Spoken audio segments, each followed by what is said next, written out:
Louise Minchin was born in Hong Kong, where her father was stationed with the British military. When Louise was 5, the family moved back to the UK, and she was raised and educated in London, Hampshire, and Berkshire. She went to St. Andrews University to read philosophy and international relations, but after following a module in Spanish, she became hooked on Latin American literature, particularly Borges, Marquez, and Isabel Allende, ultimately changing program and graduating in Spanish. She wrote for the student newspaper at St. Andrews and also spent time in Buenos Aires, Argentina, as an exchange student, where she worked hard on mastering both language and accent. After graduating in 1992, she successfully applied for a job as an interpreter for an Operation Raleigh expedition to Patagonia, where she finally determined to become a journalist. She was frequently interviewed and wanted to be the one asking the questions.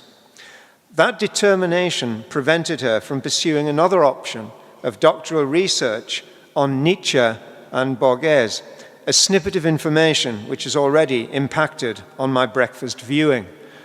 In fact, are Bill Turnbull and Louise secretly at loggerheads over the finer points of Nietzschean interpretation? On returning to the UK, Louise started her career at the Latin American section of the BBC World Service before becoming radio production assistant at the Today programme on Radio 4. This guaranteed that after 4 years at university, substantial international work, study and travel, she was fully qualified to fetch John Humphrey's latte. By dint of juggling shifts and sheer hard work, she was able to train as a radio journalist at the London College of Printing, subsequently taking a massive pay cut to become an apprentice journalist with Radio Berkshire, covering missing ducks in the rain and generally learning the hard way, but learning a lot and enjoying it. She was then recruited as a presenter for News Direct 97.3 FM and went from there to her first job in television, working for Exclusive on Channel 5. In 1998, she returned to the BBC to work for BBC News 24 and BBC Radio 5 Live, where she launched the station's flagship evening programme, Sport on 5. In 2003, she became one of the main anchors of the BBC News channel, as well as presenting BBC Breakfast, the BBC 1 o'clock news, and the BBC Weekend 10 o'clock news. She also guest presented The One Show and presented Missing Live, which was commended in Parliament for its work in reuniting families, Real Rescues, and Crime and Punishment on BBC One. Louise became a main presenter of BBC Breakfast when the programme moved to Salford, having relocated her family, husband David and daughters Mia and Scarlett, to the Chester area. During her career in journalism, Louise has interviewed many leading public figures, business leaders, politicians, and celebrities. She's covered the major news stories of the last decade, including the hanging of Saddam Hussein, the capture of Colonel Gaddafi, the 7/7 London bombings, and the marriage of the Duke and Duchess of Cambridge. Although it may be a convoluted way to get an acting job, Louise has also played herself reading the news in Spooks and Torchwood. She is an ambassador for the BBC's Share, Take Care campaign to improve internet safety. In 2009, she was one of 12 celebrities who took part in the BBC's Around the World in 80 Days. She travelled from Mongolia to Los Angeles with BBC Breakfast co-presenter Bill Turnbull to raise money for children in need. Louise is a great supporter of sport relief, as well as the Duke of Edinburgh Awards scheme, and has supported both SOS Children's Villages and AfriKids. She has supported the charity since interviewing photographer Dave Hogan for that charity's Deafblind Awareness Week in 2009. She'd been discussing Dave's work in capturing images that best represent life for deafblind people today. This led to her hosting the annual Sense Awards as a positive way of recognizing those that make a real difference to the lives of deafblind people. Louise Minchin is also a great supporter of the charity Missing People, which provides support for missing children vulnerable adults and families left in limbo. It's an impressive range. I'm told that Mia and Scarlett Minchin have expressed some concern that their mum should be awarded a degree today without having done any work for it. Well, firstly, I've taught undergraduates who've barely grasped the connection between those two things at all. So I congratulate Mia and Scarlett for spotting the connection early. Secondly, I hope I've pointed out that Louise Minchin has done and continues to do a great deal of work. She is a thorough and committed journalist whose professional rigour is masked by excellent communication and an easy presenting style. Chancellor, Vice-Chancellor, in the name of the Senate and of the Council, I present to you for admission to the degree of Doctor of Letters, honoris causa, in this university, Louise Minchin.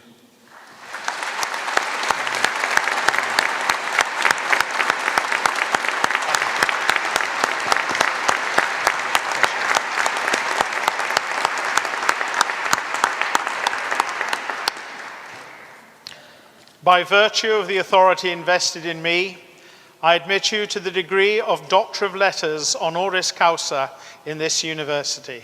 Congratulations.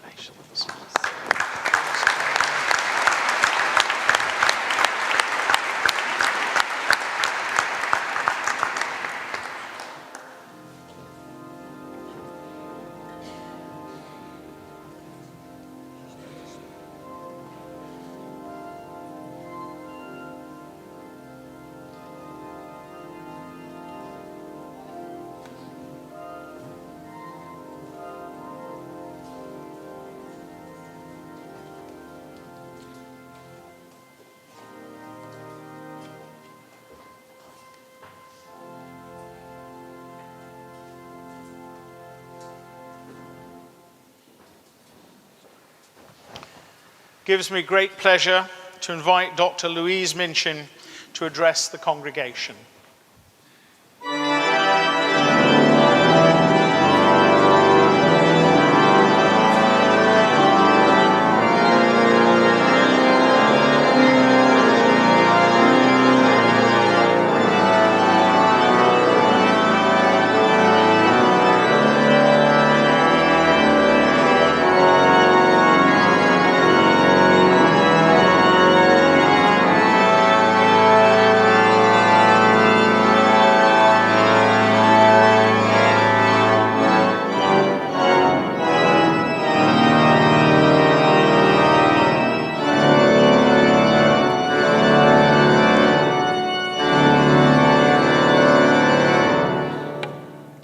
Very good afternoon, everyone. It is lovely to see you. I'm deeply, deeply honoured to have been made a doctor by the University of Chester. I just really can't quite believe it.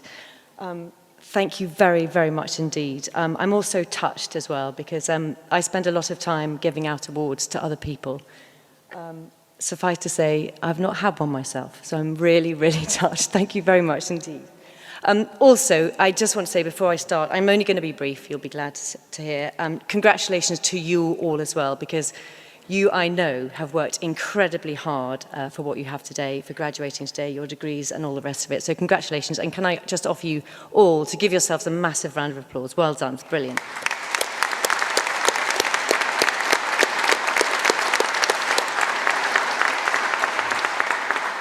And I have said to work that from now on, I want to be called Dr. Minchin, but I don't think it's going to work. They will also, on BBC Breakfast, be absolutely delighted because my work is only really a reflection of the work done by the team. So I know they as well will be delighted about today. Just listening to that has taken me through the journey of my career, which, as you can see, has been quite a long and varied one, but suffice to say, I have enjoyed every single minute of it. And I just wanted to say a couple of things, really. I feel incredibly lucky because I am one of the people, and I'm sure many of you, given what you have done today and the fact that you have got degrees, you have masters and all the rest of it, postgraduate degrees, I'm one of the people lucky enough to know what I wanted to do in life and to know early on in my career. And it was that moment he referred to earlier, when I was in the middle of Patagonia being interviewed, probably about 3 people listening. That's fine, though, I don't mind. I listened to the interviewer asking me questions about the operation, the expedition we were doing down there, and I sat there for an hour and thought, I know what I want to do. I want to be that person asking questions. Sounds simple, doesn't it? Not so simple. Getting into journalism wasn't easy. You heard about me making tea on the Today programme, and I genuinely did that. I made tea. I know that John Humphreys has skinny milk with his Alpen because I got it every day. So I started there, and because I went in as basically what you would call a runner in television terms, as a radio production assistant. And that sort of meant at that time, and I hope things have changed because I have runners that hopefully I take credibly now. And it basically meant at that stage in my career that I had really stupid tattooed on my forehead. And that's an awful thing to say, but because I didn't have a degree in journalism, I may have done other things, they just wouldn't believe that I had a future in journalism. So I took a really big risk. I left my quite well-paid job as it was at the time and sent myself back to university, like I guess many of you have done as well, to do that postgraduate diploma in journalism. It was tough. I took out a big loan and had big debts when I left and all the rest of it. I then went to Radio Berkshire, where we heard from the Vice-Chancellor earlier, didn't we, about making mistakes early on in your career. I made lots. My mum still has a tape, don't you, Mum, of me saying patchy crowds when I was trying to do the weather forecast. Anyway, I'm sure I'll play that again to myself one day. Anyway, so I took a lot of risks. I went there and I took a massive pay cut to go there. I met some incredible people who taught me, really spent time with me, teaching me how to write, how to go and ask questions. I then came back to London and I got a really lucky break. I was working as New 24 again, as a production, what was I then? I was a production assistant again, I think, a senior broadcast journalist. And I went for an interview as a reporter.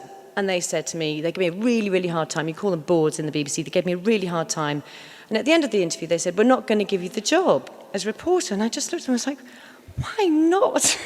And they said, actually, we'd like you to try out with presenting. And I just looked at them and I said, I'm sorry? So I go for one job and you're going to offer me one entirely different. So I was really lucky. I knew what I wanted to do, and here I am many, many questions later, lucky enough to, some of you probably maybe watch BBC Breakfast in the morning, I get to ask questions of all sorts of people, from people who are dying of cancer, one of my favourite interviews in the last year, a chap called Stephen Evans, to the Prime Minister, of course. So I'm immensely privileged. I feel that I do that on behalf of all of you as well. So, 2 messages really. You're all starting out, some of you aren't starting out as well, obviously, but if you want to, take a risk on yourself because you are worth it. It's worth taking that pay cut. It's worth emotionally putting yourself out there. Take a risk on yourself because it can work. And also, really importantly, if you know what it is, do what you are passionate about. If you enjoy it, you are going to be good and you are going to be successful. And even if you're not, you get up at 3:40 in the morning like I do, you're still going to like going to your job. So there you go. Take a risk on yourself and follow what you're passionate about. And really, really good luck to all of you. I am so touched by today, and good luck with the future. Thank you very much indeed.